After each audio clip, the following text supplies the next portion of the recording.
Well, thank you very much, everybody. Welcome to Oxford Humans' sixth forum on death and dying. I see many familiar faces, my friends, the colleagues on the screen. Welcome. I believe you are from all over the world. Today's topic will be fascinating. The survivors of cardiac arrest and their near-death experiences. And I will use the short-term NDEs.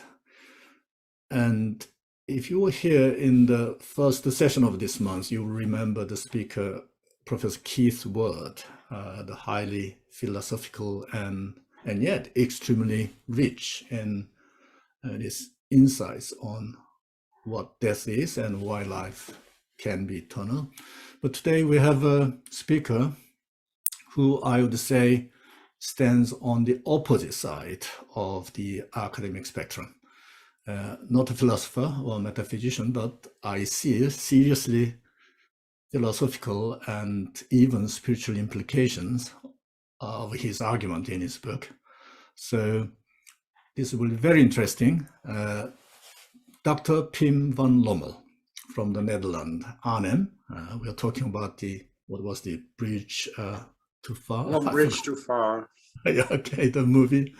That is where the movie was located. And Dr. Lommel, as you may know, most of you may know, was a cardiologist at Hospital Rienstate in Arnhem, in his hometown in the Netherlands.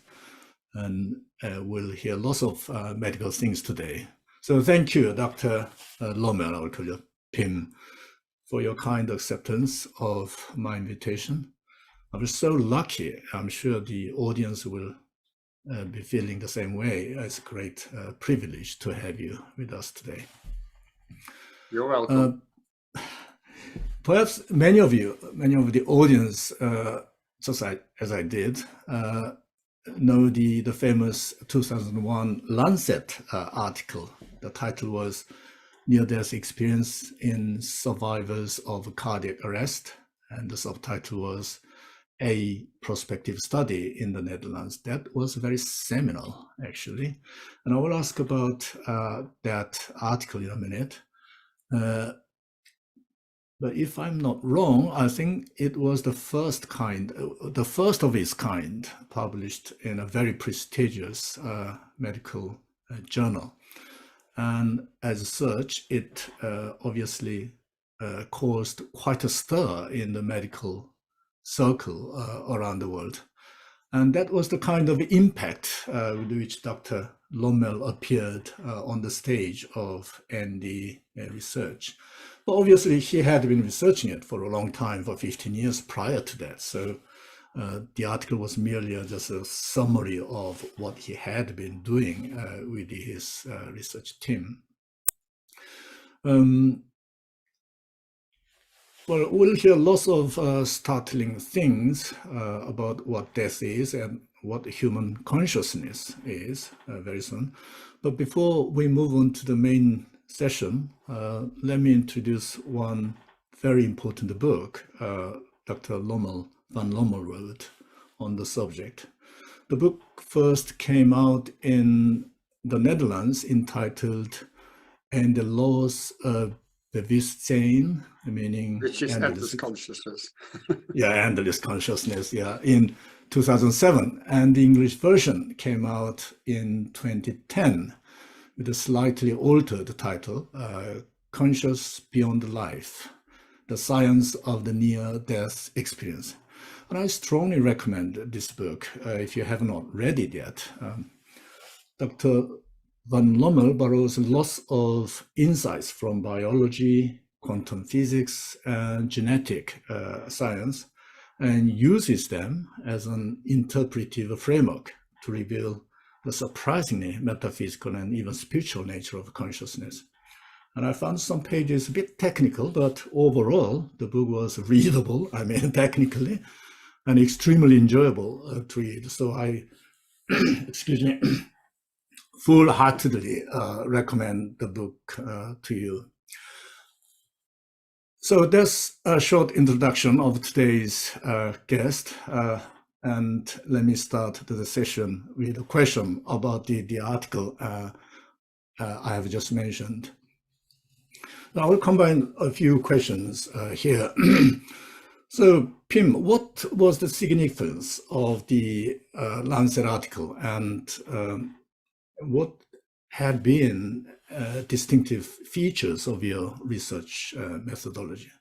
And what I'm more concerned is also the reaction of the medical circle after the publication of the article. Were you happy with the way they reacted to you? Well, there are many questions now. Yeah, a lot. Let's start from the beginning. As a cardiology, I've met people who survived the cardiac arrest and shared with me what we call now a near-death experience. The terminology was not yet known in the early 70s. And people told me about the period of enhanced consciousness with the possibility of perception out and above the body, seeing their own CPR, going through a tunnel, seeing a light, having a life review of future events, the feeling of unconditional love, seeing a border or conscious return back into the body. Well, that was impossible because I learned from medical school and university that consciousness is a product of brain function. And now we know, and I describe it in my book as well, in several chapters, that when the heart stops, the brain stops functioning. We know that within 1 second, the blood flow to the brain, we can measure it by ultrasound. The carotid artery is 0 within 1 second. Patients lose consciousness within several seconds. They lose the body reflexes, which is a function of the cortex of the brain. They lose the brainstem reflexes, the gag reflex, the corneal reflex, and widened pupils who don't react to light. They stop breathing because the breathing center is close to the brainstem. And there have been studies done with registration of the EEG, which is the registration of the electrical activity of the brain. The EEG becomes flatline within 10 to 20 seconds. So now the question for me was, how can we find a possible scientific explanation for the cause and content of the NTE? Until 1988, there were just been retrospective studies with a high selection of patients who told about the NTE. So we started in 1988 a prospective study in 10 Dutch hospitals in a total of 344 consecutive survivors of cardiac arrest to see if we could find an explanation for the cause and content of the NTE. In the second part of the study, I'll tell it later, it was a longitudinal study as well. So first, the prospective study, which took 4 years, and we found that 18% of those survivors of cardiac arrest, 62 patients, told us about a near-death experience. And 82% did not have any memories at all. So the definition of near-death experience is the reported memory of the period of a very special state of consciousness with universal elements, as I told you before.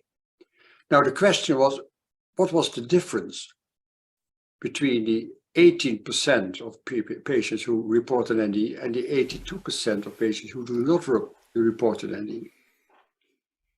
And there was no difference at all in the duration of cardiac arrest. If people had 2 minutes or 8 minutes cardiac arrest, did not matter at all.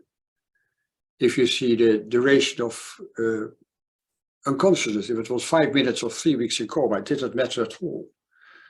When you had an induced cardiac arrest in electrophysiological studies in the cath lab, usually their patients are resuscitated within 30 seconds. It didn't matter at all. Complicated CPR didn't matter at all when you use artificial respiration, etc. A lot of medication. So to our surprise, the severity of anoxia of the brain, the lack of oxygen in the brain, did not matter at all if you had an experience of enhanced consciousness or not. So we could exclude by this study the anoxia or lack of oxygen in the brain as an explanation for the cause of near-death experiences. And we looked also for use of medication. There was no difference in use of medication in the two groups. No difference in fear of death before the arrest, which is the psychological explanation. There was no difference in the foreknowledge of this kind of experience. If you know that this experience may happen, didn't matter at all.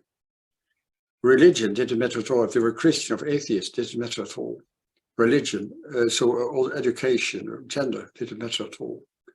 So to our surprise, we could exclude all the, until that time, given possible explanations to for the cause of an NDE. And this is still the largest and still the only study about prospective study of NDE with also statistical analysis. And the second part of the study was taped interviews 2 years and 8 years after the cardiac arrest with all survivors of cardiac arrest with NDE who's still alive, with a matched control group of patients who survived cardiac arrest but had no memories at all, at the same age, gender, and time interval, to see if the transformation you hear from patients who had an NDE was caused by the cardiac arrest or caused by the near-death experience, what was never been studied before in prospective design. Because the transformation you hear from patients with a near-death experience is there's no fear of death anymore.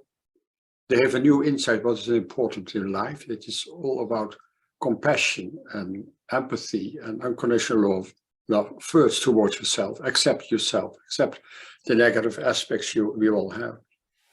You feel connected with everybody else. Sorry, and also with nature. That's why people with NDE also call it an experience of oneness. You feel connected with everything and everybody. And the third aspect of transformation is enhanced intuitive sensitivity. So this kind of experience are also called spiritual transformative experiences. And now we found that only patients with a near-death experience had this classical transformation. And this is the objective aspect of the subjective experience. So we could prove scientifically that transformation was due to the near-death experience, but we cannot, because we cannot prove the subjective experience of NDE. And so that was the proof. And we also found that in our study that there's such a problem to have this kind of, even though there are positive experience, to share it with others. Doctors, nurses, family members, partners are not able to listen to them. They don't accept these kind of experiences. They say it is total nonsense. It's hallucination. It's a side effect of drugs, etc. So they stop talking about it. And that's many years of loneliness, depression, and homesickness before they can accept this experience and then later can integrate it. So that was the conclusion, the main conclusion of our study, that first, there's no scientific explanation why 80% of those patients who survive cardiac arrest have a near-death experience, but we could exclude all the, until that time, given possible explanations, like anoxia of the brain. And the second was that the transformation is typical for people with an NDE, and it is conclusive that people really had an NDE. Well, that's about, so the study took 10 years and it was published in The Lancet in December 2001. And it was a real worldwide stir. It was on the front page of all the journals in the world, indeed.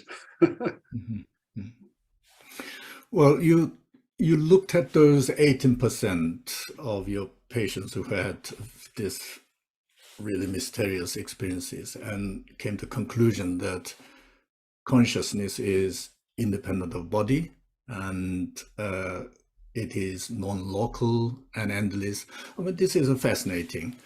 Can we look at the first part first? How did you come to this conclusion from your observation? It may need a bit of a technical explanation, but no, it's we'll be very happy to hear that. Yeah, it's not technical at all.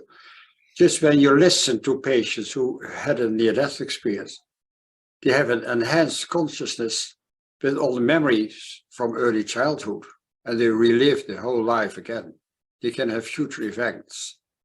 And during this life review of future events and what happens in their consciousness during the cardiac arrest, happen also at the same moment. It's instantaneously.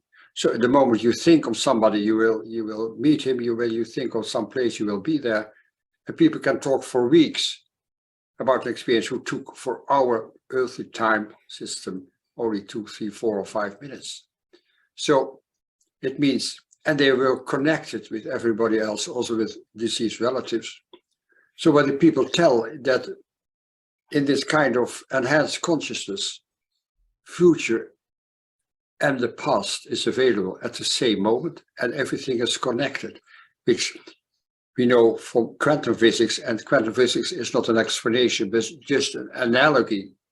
So people experience it at the same time and everything is connected, and that's what we call non-locality. And the second aspect of the conclusion of our study is that we know now that people had no brain function at all after 20 seconds. And the CPR usually takes 2, 4 or more minutes.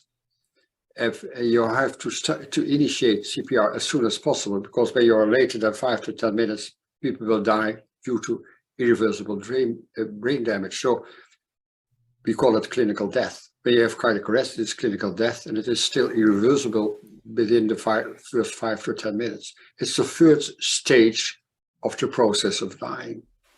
So these people experience consciousness beyond time, beyond space, instantaneously. At the moment, the brain does not function at all. And that's why we started to ask, what about the mind-brain relationship? And as I told you before, and it still happens in a lot of centers, university and neuroscientists still believe that consciousness is a product of brain function. Well, it's not possible when you listen to all those patients who have no brain function at all, and although they have the paradoxical occurrence of enhanced consciousness with the possibility of perception out and above the consciousness. You can corroborate these theoretical perceptions as well, and that has been done in many cases as well. So they were really out of their body. They really could perceive what happens during their CPR, during their surgery.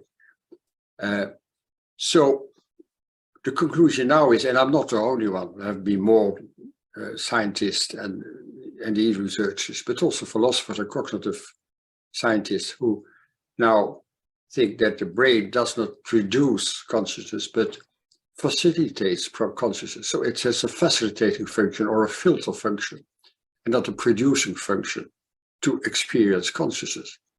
And to understand it, I compared with the internet, with the iCloud. There are more than 1 billion internet sites and more than 1 billion YouTube films. And you can receive it all over the world at about the same moment, not the same moment, because it's the speed of light. You need a functioning computer, you have to put it on, to receive parts of this internet. But your computer does not produce the internet, it just receives it. And you can also send information to internet. So that's a transceiver or interface function, what we know from the computer with the internet. And so I compare the non-local consciousness with the iCloud. It's always everywhere. At this very moment, your consciousness is always inside and outside your body, like the internet. At this moment, it's always inside and outside your body. It's available through walls, through your body, etc. It's always there. So your consciousness is always there, but you just receive a part of this non-local or enhanced consciousness as your waking consciousness. So just a small part of your memories, is just a small part of your enhanced consciousness can you receive as your waking consciousness. So it's just that's why we call it a filter. And also William James, about more than 1 century ago, has said it is the brain has a filter function or receiving the receptor function. So it's not you at all, but it takes a long time to accept a new view. It's what we call a paradigm shift. So as long as we find new findings in science that cannot be accepted in the current materialist paradigm, there are two options. You say this is total nonsense, and I stay with my materialist paradigm, or you say perhaps you have to change paradigm to include this kind of experience. And that's the same that happened with quantum physics. It took about 70, 80 years before it was widely accepted because it didn't fit in our before that time current physics. And also this kind of about the mind-brain relationship. It will take some time before people can accept that we have been wrong in the past. And the materialistic science about neuroscience has become a kind of dogma. You cannot look outside this dogma. It's becoming a belief system. I mean, you have to use scientific arguments to explain why consciousness is non-local and why the brain does function as an interface and not as a producer of consciousness. So what we found as a conclusion in our study, that death is not the end of our consciousness. It's just the end of our physical aspect, just the end of our body, but there's a continuity of consciousness because it's always there. Also, we know it from after-death communication with about 125 million people in Europe have had an after-death communication, which proves that the consciousness of deceased relative is still available somewhere, someplace, but you can still receive this kind of information. So consciousness will never end. There's no beginning, nor will we have an end to consciousness, which is non-local. It's internal. Well, that's a kind of summary. Well, thank you for that very encouraging news. It was not too scientific, isn't it? No, it's very scientific as well as quite even I feel religious kind of inspiration there. Well, I thought about the non-locality and the endlessness of consciousness and its implication. It looks like, does that mean when we die, we instantly become God? Because, I mean, non-local means omnipresent and even perhaps omniscient, and endless meaning eternal. So, I mean, what else could be such a supreme being except God? So we are becoming God as soon as we die.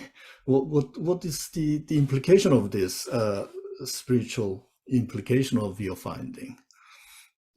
Well, first of all, I don't know who God is. It's just a subjective terminology. A lot of people have different ideas about what God could be. Other people call it Allah, other people call it Buddha or Atman or Brahman. So there are a lot of things. But I think what you can learn from people with NDE, that there is a being of light, which has an unconditional love and acceptance towards yourself. You feel accepted, you have access to incredible amount of insight and knowledge as well, which usually are forgotten when you're back in your body. And there has been a woman with a near-death experience who saw this light and asked to the light beings there around her, is this light being God? And the answer was, it is the breath of God. Oh, so it's beyond our imagination, it's beyond what we can imagine.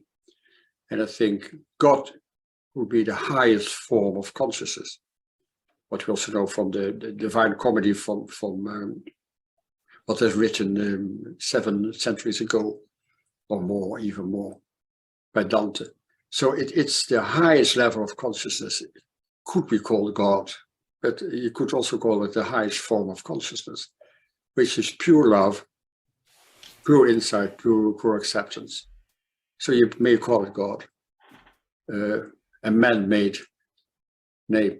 But it also has an implication that this enhanced consciousness is also always a part of each human being, inside each human being, because it's outside and inside. So God is not someone outside you, but God is the highest form of consciousness inside everybody, inside nature, inside animals, inside plants, inside the planet Earth as well. So everything has a kind of subjectivity, a kind of consciousness, because in my view, and it's not only my view, consciousness is fundamental in the universe. It all starts with consciousness, with the Big Bang. And it also starts with information and energy. So energy, information, consciousness are fundamental in the universe. And everything comes from consciousness. Also your body comes from consciousness. The planet Earth comes from consciousness. So everything is connected in this kind of interconnected higher consciousness. So but you may call it God, but people will have other ideas of other names for it. Right. Well, I mean, this experience of blessing, the love and non-locality, being everywhere and at the same time. Let's look at the numbers again. This kind of special experience is limited to only the 18% of your cardiac arrest patients. Now, I want to focus on the rest, 82%. Yeah. They don't have these experiences. Who are they? Are they excluded from these special gifts? Are they soulless zombies? When they die, they just perish into nothingness. I mean, this is a bit concerning because 82% is nearly 4 out of 5, and you see on the screen nearly 4 out of 5 people here will have no such experience. And who are we then? I can explain it to you. First of all, there have been about 20 million people in Europe, about 4 million people in the UK, about 50 million people in the US who have had an NDE. In the Netherlands, it's 600,000 people who had an NDE. So there are many, many people. And I told you about the after-death communication, even much more people who have experienced the consciousness of deceased relatives. Now, why only 80% of those patients in our study reported a near-death experience? That's your question. Now, there has been one study done, a prospective study, of very young infants, babies under the age of 5. And they all had coma, near drowning, severe infection of the brain, etc., traffic accidents. And there was a percentage of 70% of those children had a near-death experience. Now, there have been retrospective studies done in patients, usually because of traffic accidents. They have been in coma. The mean age between 30 and 40 years old, and about 35% of those patients reported a near-death experience.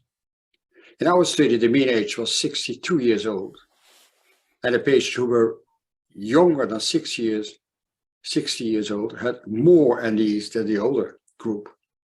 So age played a role as well. We also saw that patients who had an NDE as a young person had more chance to have an NDE in cardiac arrest. So when you resuscitate a patient with a cardiac arrest, you use CPR within 5 to 10 minutes. About 18% of these older patients are able to get out of the body and have the enhanced consciousness, have these near-death experiences. Most people will need more time for it. We know that children under the age of 6 have an open consciousness. They're not yet prepared to be close as we are because of education and society. So the connection between the brain and consciousness is so much more loose that they are out of the body within very short time. But older people will need more time. So everybody will have a death experience, but perhaps they need 20 minutes or 30 minutes or 1 hour before they get out of the body. That's why we have so many people who have an after-death communication. So everybody will have a death experience, but not everybody will have a near-death experience in the study of cardiac arrest patients because they need more time for it. So that is my explanation. It's about the connection, and the older you are, the more strict the connection is between your body and your consciousness. And the younger you are, you're more easily disconnected. And it is about the disconnection. When you experience your enhanced consciousness, you're not connected to your body anymore.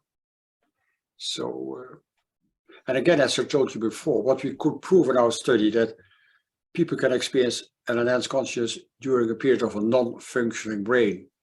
And because when you die, your brain will not function anymore. And that's why we can tell people that presumably death is just a changing state of consciousness, like birth.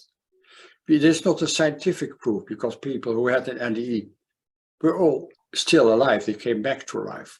But they all had these kind of experiences when the brain did not function at all. So that's why we can tell it is scientific proof, or it is beyond reasonable doubt, that death is not the end of our consciousness. What about negative experiences? Have you come across patients coming back with bad memories or bad experiences? It looks to me, I mean, many ND researchers in the West deliberately ignore the evidences that points to, negative situations after death or after bodily death. Um, isn't it is problematic? I believe by ignoring those aspects, we are losing really important part of our knowledge of what consciousness is, what it does after bodily death. What is your take on that? It has nothing to do with ignoring. You don't know the literature about frightening or distressing NDEs. There have been books published about distressing NDEs. There have been published articles about distressing NDEs, but it is rather rare. We don't know exact the percentage of patients who have a distressing NDE, perhaps 1 or 2%, but we don't know because people keep silent. According to some statistics, some people come up with about 20%, 25%. I don't believe it at all. experience. I don't believe it at all. Until now, it's about 1 or 2%. There has been one book published not by a scientist, who said perhaps it's 20%, but it is not true at all. But the problem is that people who have a positive near-death experience keep silent about it because people don't listen to them. We once did a study in 82 patients who had an NDE in the past with a mean interval of 24 years. The interval was between 7 weeks and 70 years. And with the mean interval of 24 years, still half of those patients had been silent about the NDE. They could not share it with others. So people think they are crazy, or they think themselves they are crazy. They are silent about it. Nobody will listen to them. And the problem is even far more when you have a negative or distressing NDE. I have met some people who had a distressing NDE, and it took a long time to put it into words with a lot of, they feel guilty about it, etc. But perhaps it's just an incomplete NDE, because about 10 to 50% of patients who have a positive near-death experience are staying in a dark room, which can be frightening. And those patients with a distressing NDE don't go on, but stay there in the dark room, or even go down, which sometimes resembles what Dante has written about hellish experiences in his Divine Comedy. So it's not about ignoring. It's rather rare. I've met them as well. There have been studies done, there have been books published about it. So but it's still rather rare. So that's my answer to your question. It's nothing about ignoring. Okay, I see one hand raised. Usually we have question and answer session after this main body, but it looks like Ian has very urgent questions. So No, can you put it very briefly before we come I'm back? happy to wait. I felt things were sort of opening up where one could perhaps comment, but I'm happy to wait if you wish. Well, I'm fascinated by what Pim has to say, and happy for him to continue as long as he likes. So I'll shut up and go away again. Well, I'll come back to you then after Yes. we finish this as the main body. Yes. So don't forget your question. Okay. No, I won't. Yeah. Okay. I want to ask you a question from a colleague who can't attend today's session. He was asking, how could the NDEs see things and hear sound when the relevant biological organs, including the brain, have all completely stopped? What's the mechanism of that? And the other question is, Well, let's first ask this. okay, yeah, okay. But it's a good question, because people cannot see. Their eyes are closed or don't react to light anymore. They're during surgery, they're closed also. So they don't see, but they perceive from a position out and above the body. They have a 360-degree perceiving around. They see the details and overview at the same moment. So they don't see, but they perceive. And the question is also, when you're now in your body and you look around, you see. What sees? I mean, there's electromagnetic information comes into your eye, and there is electromagnetic information from your retina going to the optical nerve to your occipital lobe in your brain. And there again, you have electromagnetic information exchange. But who is seeing? It's your consciousness. Your consciousness uses your brain as the instrument to see. And if the instrument is broken, like cardiac arrest, you perceive only directly what Ken Ring called mind sight. And there have been cases published about, let's say, Vicky, who was blind from birth because she was premature and got 100% oxygen. And then when you get, as a baby, 100% oxygen, your eyeball and occipital nerve are destroyed. So she couldn't see at all from birth. When she was dreaming, she couldn't see nothing until she had a near-death experience at the age of 21. Then the first time ever, she could perceive her hair on her hand. And then she went through the hospital outside. First time she could perceive nature and trees and houses. So she could perceive when she had never seen anything before because she was blind. So that's why we call it perceiving and not seeing. And about hearing, people don't hear because the ear doesn't function. But they have directly thought transfer. They know what people think. And that's why they know what the people tell, because it starts with thinking and then you talk about it. When people have the near-death experience, they can tell you later that the doctor who was doing surgery was thinking of his girlfriend, of his holidays, etc. He didn't tell it, but he thought it, and then they were aware of it. So it's directly thought transfer and not hearing. So that's the explanation. Your body and your senses do not function anymore in cardiac arrest because your brain does not function anymore. Right. What about the special gifts that NDs often display after they come back from the experience? What is the mechanism of that? What do you mean? Well, people have clairvoyance Oh, after that's what the you mean. NDA. Okay. Yep. Yeah. All sorts of special abilities. Yeah. What I call it enhanced intuitive sensitivity. Yes. That would mean that they have access to non-local consciousness when they're just awake. And that is because the threshold of consciousness is permanently changed after an NDE. So you not just receive channel 1, your own consciousness, but you receive channel 2, 3, 4, and 5, the consciousness of others. So they know what other people think and feel. They know that other people will die. They know what other people are ill, or that their mother died, etc. So they know future events. Other people can have prognostic dreams as well, but they know exactly what will happen to other people as well. They know about an incoming phone call before it happens. So the old-fashioned way of calling it, I call it non-local information exchange. Non-local information. So you got information not by your senses and not by your body. And old-fashioned terms are remote viewing, which is non-local perception. Telepathy is just non-local connection. About an incoming phone call is non-local connection with others.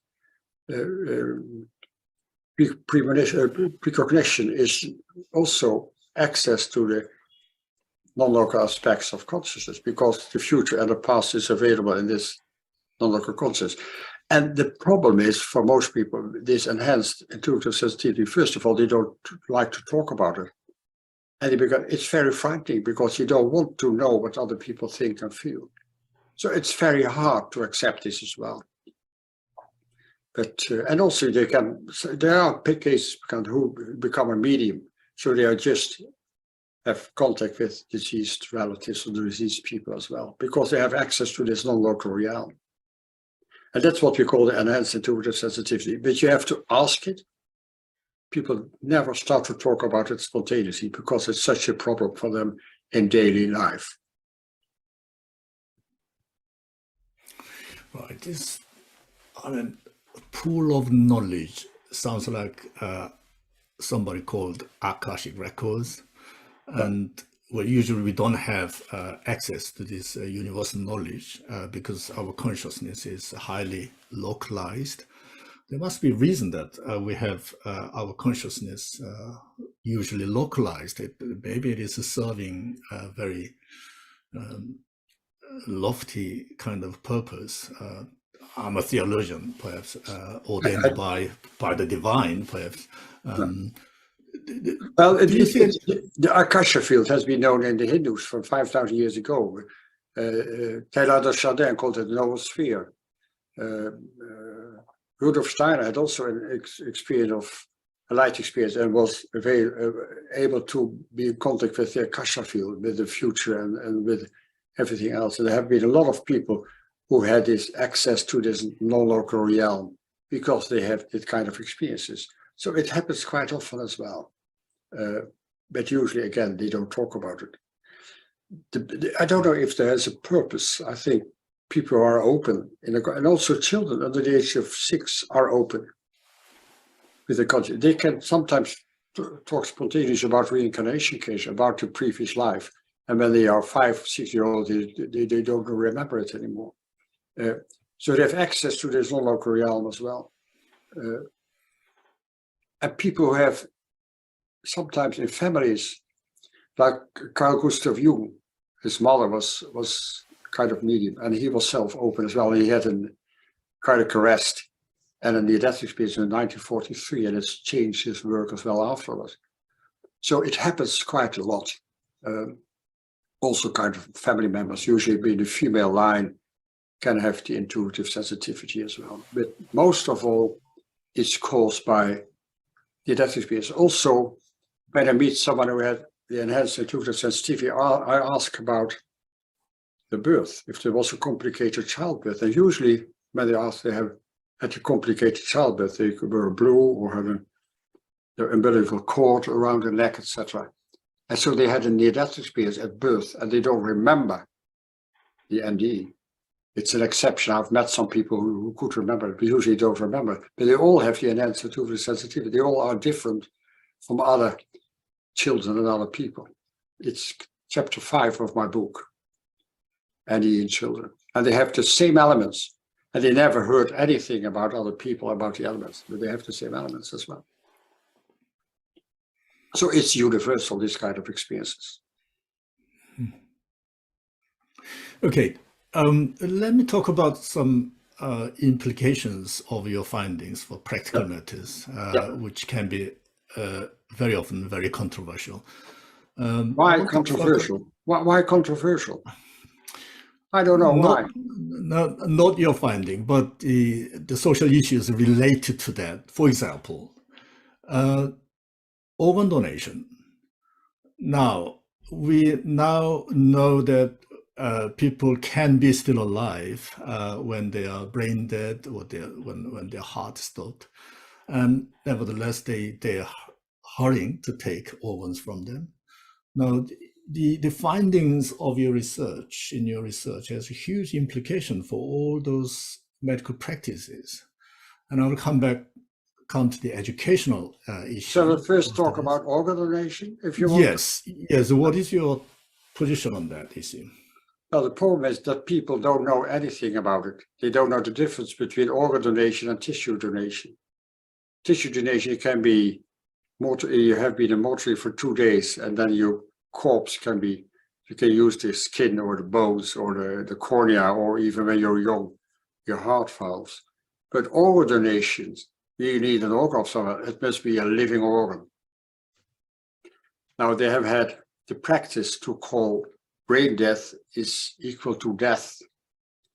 And the people who is brain death, they call him a corpse. And they're talking about artificial respiration of a corpse. And if you know perhaps that you cannot give artificial respiration to a corpse. There have been done more than 10 women who have had been declared brain death because of a collapse and bleeding and hemorrhage in the brain because of an aneurysm of their brain arteries. But they were pregnant and they were put on artificial respiration and medication for weeks until they gave birth to a living child. A corpse cannot give birth to a living child. So brain death is a wrong terminology. Perhaps you should call it brain failure.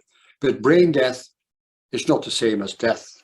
Brain death is the irreversible damage of 3% of the body, which is the brain, if the diagnosis is correct, but the diagnosis can be very difficult as well.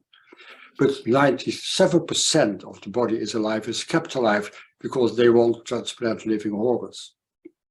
So the discussion, when they ask you, you want to be a donor, you don't know what you're talking about. Your own dying process will have a great impact when your organs are taken away from you. And also because not only your brain, but your body, but each cell has an interface function with consciousness. So each organ has also an interface function with your consciousness. When you transplant a liver or a heart of lungs, then it still has an interface function with the consciousness of the deceased donor. So the donor is not free in his consciousness when he has died. So the dying process is totally different. And no, people don't know about it. So I'm not against organ donation, but I'm against the current idea that you only read about people are dying on a waiting list, please be donor. But people don't know what it is. People also don't know what it is to have received an organ, all the medical consequences of this medication as well, that you need, that you can keep your heart or lung or liver. So there's much more in it. I've had 3 patients, a boy of 12 who was dying of myocarditis, so an infection of his heart, a virus infection of his heart. I had a girl of 14 who had a complicated heart defect, congenital heart defect, and a woman of 40 who had congenital heart defect. But I have tried to explain them exactly what would happen and what would be the result is they still want to have this heart transplant. But people need much more information. And again, people think that brain death is death, which is not true at all. So that's the first question. Right. Well, let's go on to... Perhaps I can add another thing. In the United States, after 5 years, you will know who your donor was. I think in the UK and in Europe, it's not possible. But people can have changes in the character and ideas and feelings, and it is comparable with the character of the deceased donor. There have been books written about it, there have been articles. I quote about it in my book. I refer to the articles and books in my book as well. Change of Heart is the book entitled by a lady from New York. Well, so there's much more in it. That's surprising. Yeah, that's the problem. It surprised a lot of people because they don't know exactly what's really happening. The information from the government is totally inadequate. Perhaps we can replace our moral education or moral training with, organ transplant to, from a more morally perfect person, perhaps. I can add another aspect about, let's say, in the Netherlands, there have been about 200 donors, and 60% was not brain death, but had a severe coma where the doctor said it is hopeless, will never recover, and then family accepted that he was a donor, and then they stopped artificial respiration, they stop medication and wait till the heart stops. And then within 5 seconds, the body is getting open, they take some organs out of it. It's the non-beating heart donation. It's the majority now in Holland. It's not about brain death patients, but about patients with a severe coma and where the heart stops. And then there's a lot of catheters in the body already before the heart stops. So it's also, nobody knows about it. And what I told you before, the difference between organ donation and tissue donation, people don't know at all what it's all. So it's all the responsibility of the government to explain to people before they decide to be a donor. Let's move on to the question of education. Yeah. We want our children to be more informed of the nature of death and face it courageously and with hope. Do you think you have been arguing all the time that we don't die, basically, we survive after physical death? Is the knowledge... It's not surviving. And I'm very... Yes. There's a continuity of consciousness. There's no life after death. Life is a biological system. And the biological system, your body dies. But there's a continuity of consciousness. So you don't survive death, but your consciousness is still there. Okay, I misphrased it. No, that's, I think okay. it's important when you talk about these things to be very strict in your terminology. Okay, yes, yeah. I'll be careful. Okay. Oh, it's all right.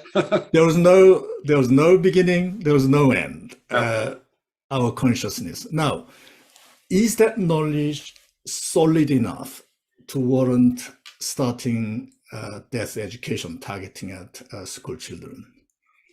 I think you start death education for the whole community. I mean, especially when you have hospices, palliative care, terminal care patients. I know that also in the Netherlands, my book is quite a lot read about all those patients and family members. I have given lectures to medical students. I've given lectures to hospitals, lectures to nurses, lectures to universities. Also all over the world, also in the UK, in Germany, and well, a lot of countries as well. And I think it's important. And also we have given lectures to schools as well for younger children. They're open for it. And I think as long as you have it, let's say, the medical approach, and you explain why there is a continuity of consciousness, and you give the examples, then they can accept it. But the problem is that what we learn on school and university is that consciousness is part of brain function. So it should be impossible. And a lot of neuroscientists, psychologists, and philosophers are still very reluctant to be open to this new side.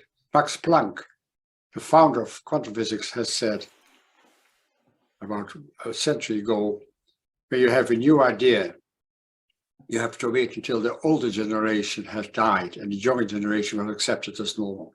And that's what's happening also. What happened in quantum physics, it will happen also in the paradigm shift. So we have to change science as well. But the current science, when you call it a scientist, he's a materialist scientist. And for materialist science, only that is true what you can measure, what you can objectify, what you can duplicate, and what you can falsify.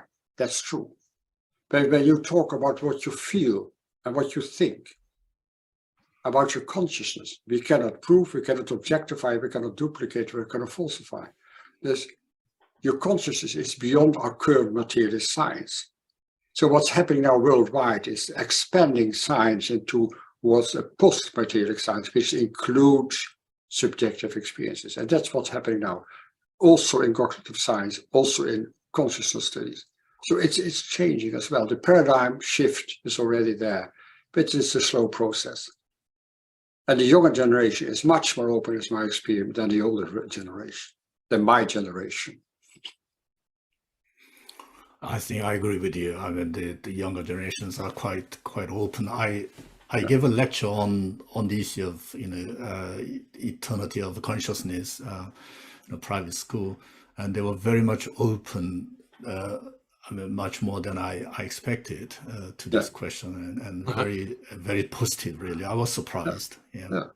Can I ask you one more question before we move on to a Q&A session? I'm sitting here now, so okay. What is the impact of your research on your personal life and on your personal view of life, death, eternity, and the fear of death? Did it help to alleviate the fear of death? It changed myself. I was raised as a materialist cardiologist.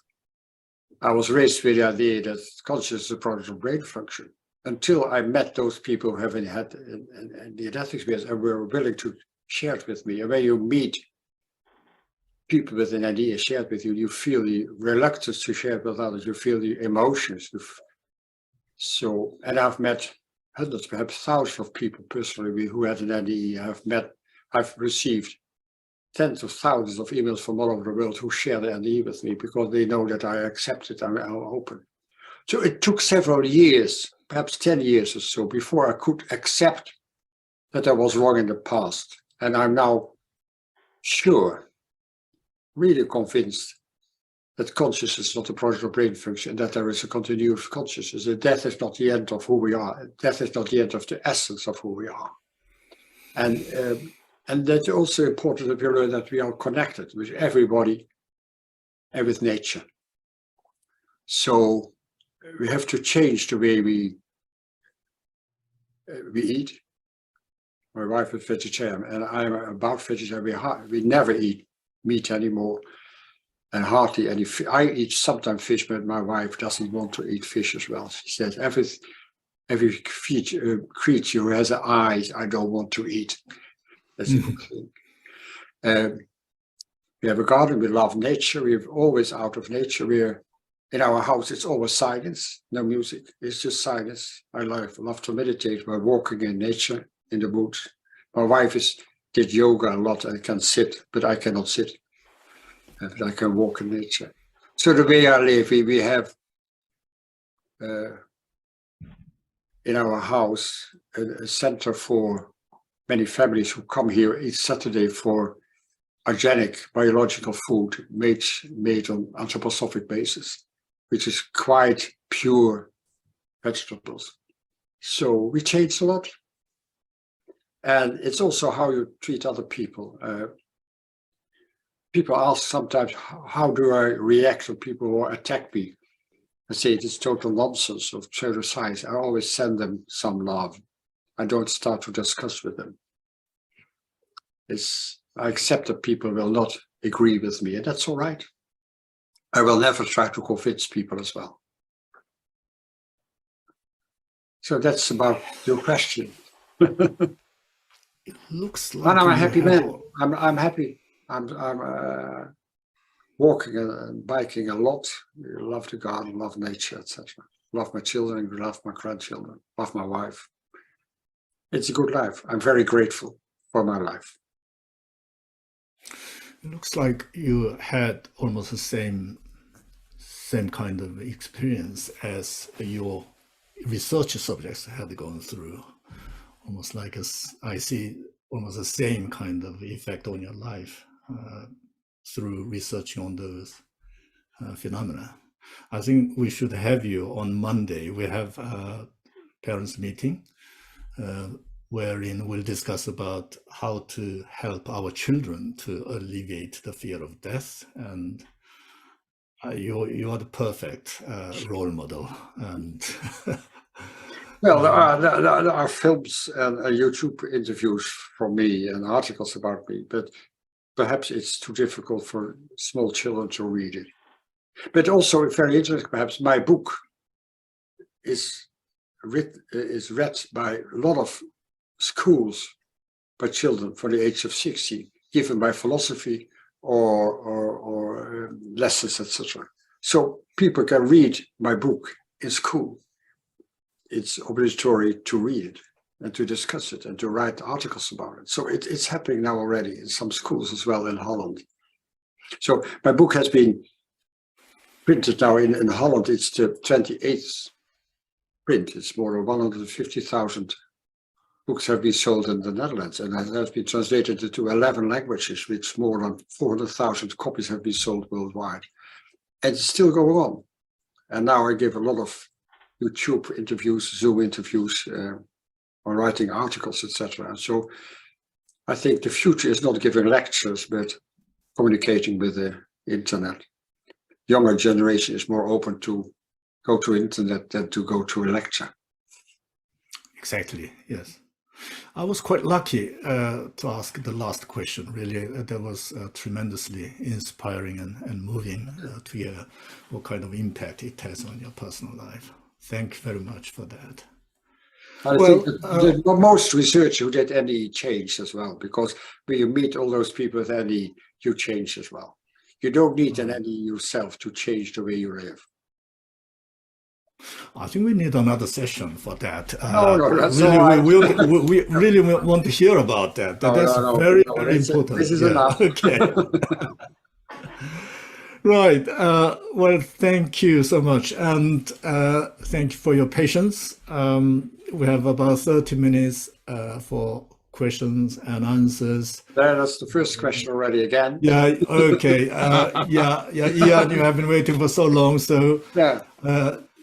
it's yours now. Well, a couple of questions. Firstly, a very quick question, Pim. I'm aware that thousands and thousands of near-death experiences happen every year. Yes. And it doesn't seem to really have touched the national, the international consciousness. It hasn't changed the sort of overall atheistic attitude of certainly the media. Do you feel you've had some international impact, you and other people who report near-death experiences? I'm far more positive than you are. There have been a lot of articles in journals. Have been a lot of interviews on internet. People are looking for it. I've had recently in the Netherlands some Zoom interviews, and within 6 months there have been about 100,000 views on it, and they were all young people. So it is changing as well. So I'm far more positive than you are. But the problem is indeed that people who have an NE are still silent about it because they cannot share it with others. They need to feel that someone is able to listen without any prejudice and without any comments. And the problem is they change so much that 75% of those get a divorce because the partner, it's not the same person I married before. So it had a lot of personal consequences as well. So it's not what I call it, it's a spiritual trauma and near-death experience, despite the positive content. It's a hard work to accept it, a hard work to integrate it and to change the way you live. So we have to be careful for them and to be open and listen.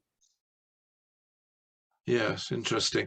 I have no personal experience of a near-death experience, almost unfortunately, but a friend of mine was a padre in a hospital, a general hospital that had a big A&E department, and he wrote his MA on near-death experiences because being in the center of a large hospital, he found that people who had near-death experiences sought him out, whether or not they were religious, on the principle that the doctors were all scientists and didn't want to talk about it.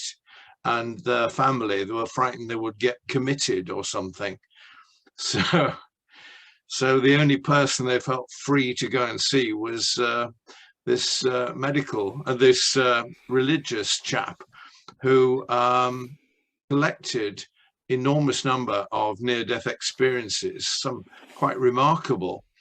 One that sticks in my mind, if I may briefly quote it, was a guy who'd been paraplegic all his life, and he was in a wheelchair, but he had a near-death experiences in A&E, and he felt he traveled up the tunnel as one does, apparently, and he arrived on a beach, and he was walking along a beach, and he could feel the water, the seawater between his toes and the sand, and he could see deceased members of his family on an island of sand just beyond where he could reach, and that was clearly, if he reached them, he would cease to live. So and they were saying, you'd better go back, it's too soon. So he returned to his wheelchair. But a remarkable story shared with my friend. Yeah, anyway, that's enough for me. But I think the main thing from your friend is that he is open. He's able to listen without any prejudice or comment, and people feel it. People feel that this is the man I can talk to, I can share my experience with. And doctors, also nurses, are a big problem. They're always busy and run away, and perhaps they're also afraid to listen because it will upset their current worldview as well. Yes, although there's a book written by a Welsh nurse quite a long time ago now. Penny Sartori. Yes, I know her quite well. yes. I know her study. I've met her, and I know her quite well. Yeah. Yeah. What she found was that she approached people who she knew had their heart had ceased beating, and she actually approached them, and most of the time they weren't very keen to share with her, but she pushed them and interviewed them, and they admitted they had had a near-death experience, but they were not very keen to share because they feared that their families wouldn't like it or the doctors wouldn't like it. But yeah, it's a lovely book. But I know her quite well. It's a good book. But the only thing I asked to patients who had survived the cardiac arrest is one question: is do you have memory from the period of unconsciousness? Do you have memory from the period of cardiac arrest? And the answer is no or why. When they have why, they have to sit down. And it takes a long time because then they want to share it to you. Yes. You have to ask open questions. Absolutely. Fascinating. Well, one comment that this friend had in his MA was that the doctors in medical centres had changed their attitude to death considerably. Back in the 50s, families were ushered out when somebody was about to die, so people didn't have the horrid experience of being with somebody at the point of death. But following all these near-death experiences, and also following such positive experiences at the moment of death, where people often sort of sit up and see their deceased partner or a father or mother, doctors now encourage people almost to be there at the point of death because it's nearly always a positive experience. But to conclude, I think that the end of life experiences happen quite often also in palliative care and hospices, etc. So we have a lot of new organizations.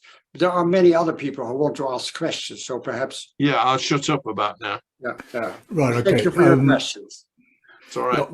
We have two more hands raised. I think Eugene, you went first. So I'll come back to Carol. Carol, okay, you're in the queue. So Eugene, go first. Tim, I wonder what your thoughts are on which is the most difficult group to progress with in terms of acceptance of the light of consciousness continuing after death, the scientific group or the religious group? Well, I don't have systematic research on this. I can tell you that people are in their materialistic dogma, if they are religious or scientific, doesn't matter at all. A lot of people, especially the older generation, has problems to open their mind and to look in another way about new findings. So, and I think it's normal for people to have difficulties to change the way they think about life and death because they were raised about it, they have learned about it, they've read about it.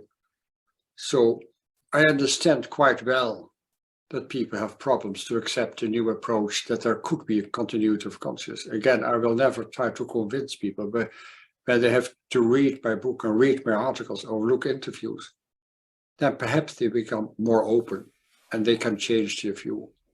But I will never try to convince them.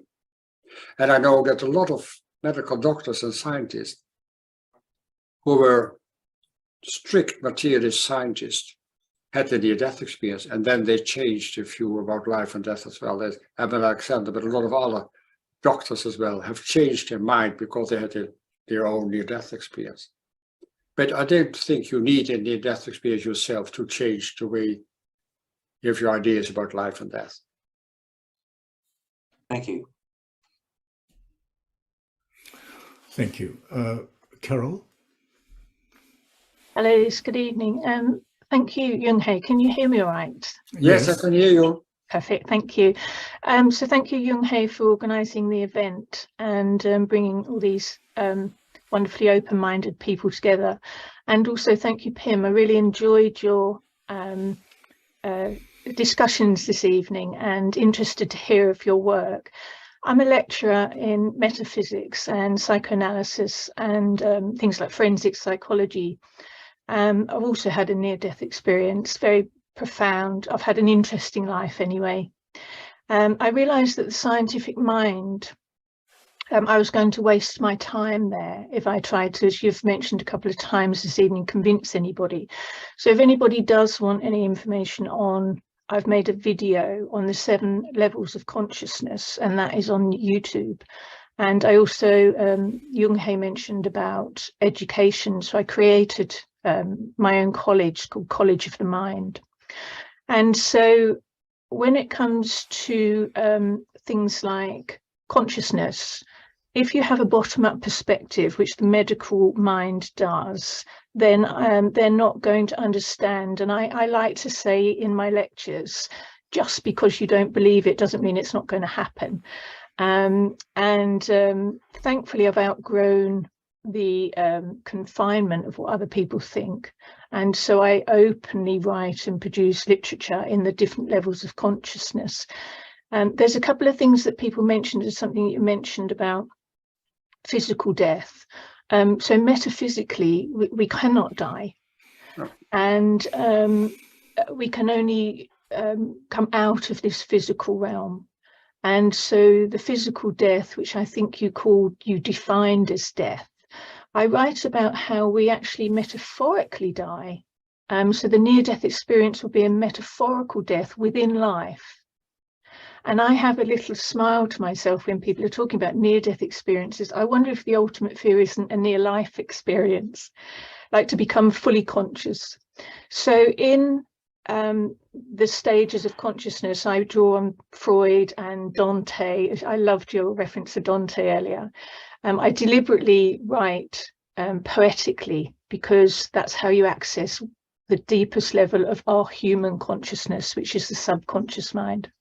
And somebody said to me the other day, well, the thing is, Carol, you kind of almost miss the point on that. And I was thinking, no, but I'm teaching to the subconscious mind, which doesn't forget. And the conscious mind becomes programmed in life. So we're programmed out of our birth knowledge that consciousness isn't only within the physical realm. So the subconscious mind, which not many people know, is the soul. So that is what comes into consciousness. I think you referenced the analogy of the internet. And so, yes, here is just kind of a laser light show of projections of dream we all share that we call reality. But actually, what is your question? So my question would be, yeah. At one point, did you read my book? Do you know my book? I've seen your book. I haven't read your book in entirety. Okay. I think what's interesting is how people like yourself come from a medical perspective and have the courage to write to the scientific community. So I just wanted to comment that I appreciate that. It's not about courage. I just wanted to do it. It's my heart talking to me. Yeah, yeah.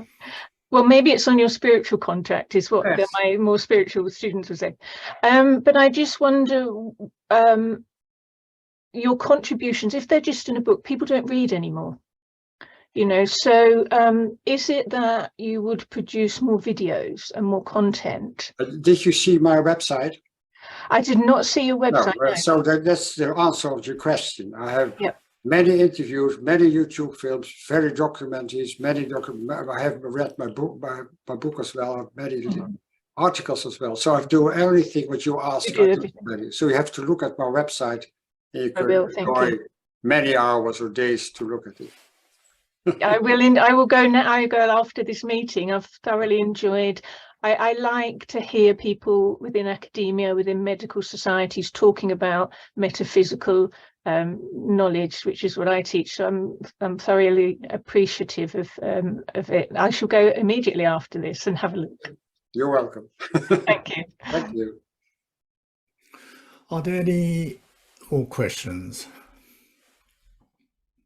Peter. Yes, can you hear me okay? Yes, Yes. I can hear you. Yes. Oh, Thank you, Pim. That was truly wonderful. I've met you when you've been to London to talk to the Scientific and Medical Network Association. Yes, I recognize you were there as well. Yes. Oh, yes. I recognize your face. Yes. Yeah. Oh, thank you. Just one thing. About I think 12 years ago, William Peters, you probably know of him. I know him. He's a good friend of mine. I know him quite well. Well, you know everybody. I know about his book as well. Yes. A lot of discussion with him. He had 2 NDEs himself, and he's doing now research about deathbed visions or end-of-life experiences, shared death experiences, etc. I know. Yes, so, well, I knew that you would have known him, but it's so interesting, I think, about 12 years ago when he started the shared death experience. Yes. So I heard him give a talk on the web a couple of months ago. I know. And he just started we're doing one Wednesday for 7 weeks, this course he's doing.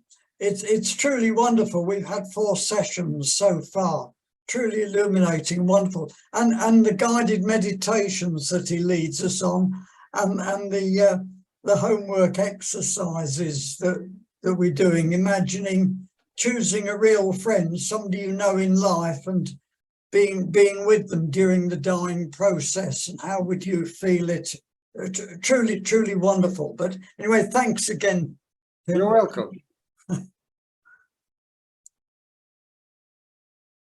Okay, Peter, that was a comment. Yes. Okay. May I? Ian, did you come back or still? Yeah, may I come back just briefly? Yeah, very briefly. Yeah. Thank you. I'm a minister in the Anglican Church, actually, and I'm just interested because I know in the Anglican Church this sort of thing is really not accepted. Near-death experiences. Pim, have you been able to speak in religious circles, or don't you get that invite much? Oh yes, I've been giving lectures in churches as well, and also know in churches that the minister was talking about my book and had groups discussing my books as well. So perhaps in the Netherlands it's a little bit more open. Not the Roman Catholic Church; they're very reluctant. No. But more the Protestant people are more open and are discussing my book, and I get invitations as well. The question to you is, why is the church so reluctant to be open? Well, that's a question I live with all the time. Yes, I mean, what's your answer? I'm waiting to be excommunicated from the Anglican Church. I already have openings in the Quaker movement for when they throw me out for being so interested in these things. I've been lecturing for the Quakers as well in London. Yeah, they're much more open than certainly than the Anglicans in England. I suspect anthroposophy society is also much more open. Yeah, I suspected the Protestant church in Holland might be friendlier to these ideas than the Anglican Church, which is more towards the Catholic side of things, I fear. Yeah. But it's up to you to change it. Well, I am trying. I'm a member of the... It's an important job.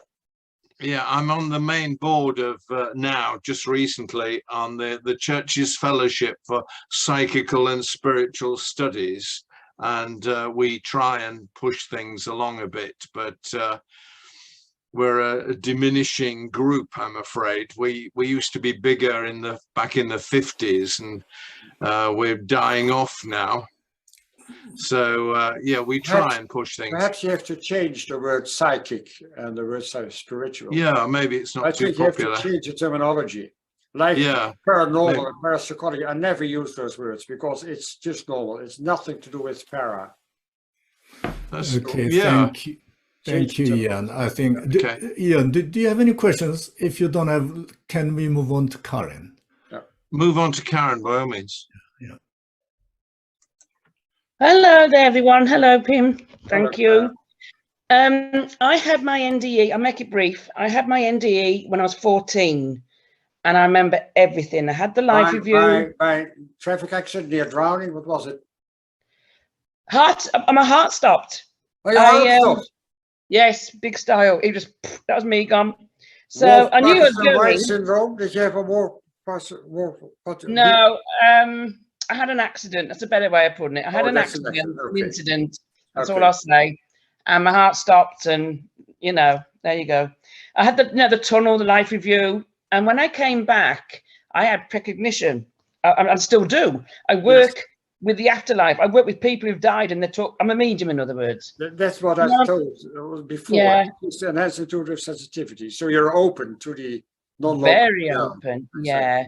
I have no fear of death, not at all. And I sound so crass, but I'm not. I just have no fear now because I know where I'm going. Now, my mum died 2 weeks ago, and she was scared of dying. I'll be honest with you. And I told I was at the bedside for 3 days solid, watching her fight to stay alive, and it was awful. And at the end, I'm getting upset now. At the end, I explained to her that there was nothing to be scared of, and there is an afterlife, because I told her this when I was a child. She chose not to believe me as a child, but at the end, she did believe me, and she actually let go. And as she let go, I actually saw her mum and dad standing next to her bedside, a spirit formed. And I thought, there you are, Mum, they've come to get you. And she actually, at the last minute, she looked up, and she had her eyes shut for 3 days. She opened her eyes and she saw them. So in respect of, you know, deathbed stuff, that was a good thing. End of life. We call it now an end of life experience. Oh, right. You see relatives, you see light, you see landscape, you feel love, and the light especially. Perhaps you saw light as well when she left her body. Yes. You are intuitive. Then people who are intuitive see the light leaving the body. Yes, very much so.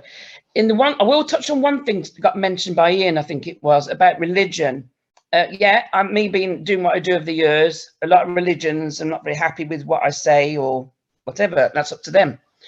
But the one time, I'm laughing, because the one time I was doing a message, or I was doing a reading, as I say, for somebody in my house. And her father was a devout Catholic. You know, it was hell and brimstone. I was something from another race, you know what I mean? And then he passed over, and he came here in my house to give me a message to give to his daughter. And the things he was saying, it was lovely, because he was saying, I didn't believe in this. And he actually put his hand up, so to speak, and said, as a religious person, you know, it actually is true. And he had to eat his words, put it bluntly, you know what I mean? So yeah, even when they pass over, they realise you may have thought you knew everything. No, you don't, you know, religious wise anyway. So I just wanted to say that to you. Yes, sometimes religious people come through and they go, oops, I was wrong. Well, so perhaps it's important to give a difference between religion and go to church. I think yes. people who have a near-death experience hardly ever go to church anymore because they don't believe anymore. They know. Spot on. They know. That is very true. So what they hear, what is told in church, they don't believe. Well, it's not as it is. That's it. It's totally different. So they're more religious. In the Latin word reconnect. Religion is reconnect. So they are reconnected with the higher dimensions, their higher consciousness. So they are more religious and more spiritual. Yeah. And they don't have any urge to go to churches anymore. No, not at all. I don't need to go somewhere when I know myself. No, that sounds arrogant. It's not arrogant. It's just because I know I've been there. So yeah, thank you so much. Believe, it's about knowing. Yes, thank you. Yes, it is knowing, not believing. Thank you, Pim. It's been brilliant. Thank you, everyone. Thank you. Thank you, Karen. Are there any questions? You know, it's very difficult to grab Pim. This is a very rare opportunity to ask him a question. If you don't have, may I ask, there's a burning question really. Very often NDers are told what will happen in the future in their life, and they come true when they come back. And what is slightly disturbing is not only they are given some kind of, you know, prediction about what will happen in their personal life, but also about what will happen to the globe, to the whole world, and sometimes they are shown very cataclysmic kind of image, so to speak, the end of the world. Now, if the personal things turned out to be true, then should we say that the end of the world will come true as well? To be honest, I've never heard any person who has an NDE talking about the end of the world. Never. They talk about future events. If it is not the end of the world, they talk about a huge scale of wars. Well, usually they have personal events in life, or they have, especially like the death of Diana, the death of the 9/11, or airplane which will crash, etc. These kind of events, or when people will die. They know in advance, about 3 or 6 months before they die, they know that they will die, and they will really die. These kind of events, but I've never heard stories about the end of the world.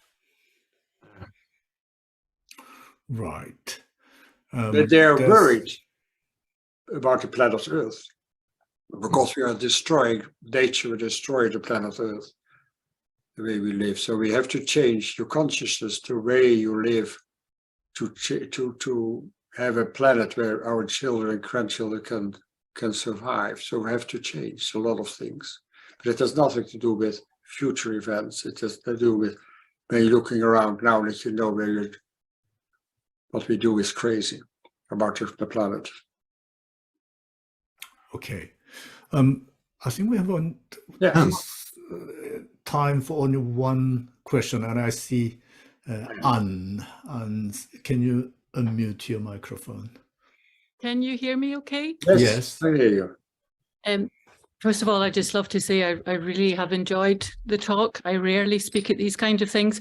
But just to touch on something that Pim referred to in that last lady's question, do you think it's possible that one of the reasons that people never speak about an NDE experience might be because there is such a knowing afterwards that actually trying to voice it or speak to anybody about it, there's kind of no point, because nobody's ever going to persuade them that the reality that they now know is actually not a reality. And there's such a compassion for the human condition after it that there's very little point in even speaking about it, because if somebody knows, they know. And if somebody doesn't know, then no amount of trying to articulate something that's almost impossible to language is going to make any difference. It's an ineffable experience, because there are no words for it. So they take the words from the religion, from the culture, from the background. So a child will use different words as an adult, and a Christian will use different words as an atheist, or a Muslim, or a Buddhist, because it's an ineffable experience. But even if they try to share the NDE with others, put it into words, there's hardly anybody who is able to listen. Mm-hmm. So, and they think they are the only one, because they have never heard about this kind of experience. They think they are crazy. While in contrast, the experience they had was more real than real. When they're back in the body, in this earth, they say the physical world is like an illusion. It was the other way around. It was more real than real. Mm-hmm. So the problem is that people have so many prejudices and so many what I call willful ignorance about this kind of experience that it's so hard to share it with others. And to accept it is that to know that you're not the only one. So programs on television and books are very helpful for those people. And then to talk to us, someone who is able to listen or had an idea themselves, will be very helpful. Mm-hmm. Then they can try to accept it, and then when they can accept the experience, they can integrate it into life and change the way they live. But as I told you, it can take 20, 30, 40 years before they are able to integrate it into their life. Because in our Western society, it's not accepted. As a joke, I always say, when you have an NDE in India, you will have your congratulations. But we are in Europe, you're just not good in your head. So is your personal thinking that perhaps that 80% who have said no, they experienced nothing, that actually they maybe did experience something, but they just don't see any point. No, I'm quite sure about it, because we know as the children under the age of 6 don't remember the NDE, but they all have the transformation. Yeah. And the 82% did not have transformation. That's for me a proof that they did have not the experience themselves. It's the transformation is objective proof for this subjective experience. Fascinating. Thank you very much. You're welcome. I entirely agree with you. I mean, we can tell the authenticity of the experiences or existence of the experience by the fruits, I think. Yeah. Yeah. Well, on that note, I think we should close our session. And thank you very much, Pim. That was tremendously insightful talk this evening. I'm sure the life of some of us will change forever because of your talk, because of your goodwill, and really that was tremendously helpful talks and ideas. Before we say goodbye, I want to advertise again next Monday's session. As I said, there will be a parents' meeting to talk about how to help children to overcome the fear of death. Actually, it's about not only about children, but also about ourselves. Unless we are free of the fear of death, we can't help them. So please come to the session and please share your ideas and your experiences with each other. That will be greatly helpful. Well, thank you again. Perhaps I can add something. It's just a small talk of 1 hour. If people are more interested, they can read my book, Consciousness Beyond Life, or go to the website, which can be www.consciousnessbeyondlife.com or www.pimvanlommel.nl. And you can find interviews in English, articles, scientific articles, popular articles. You can see whatever you want to see. So there's much more information available than just this 1 hour of the Zoom session. Yes, please visit Pim's personal website. And also, I will send out in email those information to you all, so that you can't miss it. Well, so many thanks to you. I will see you again, hopefully on Monday. And there are some more forums scheduled for March and April. So please visit www.oxfordhumans.com and you will see all the information there. And the Zoom link is the same.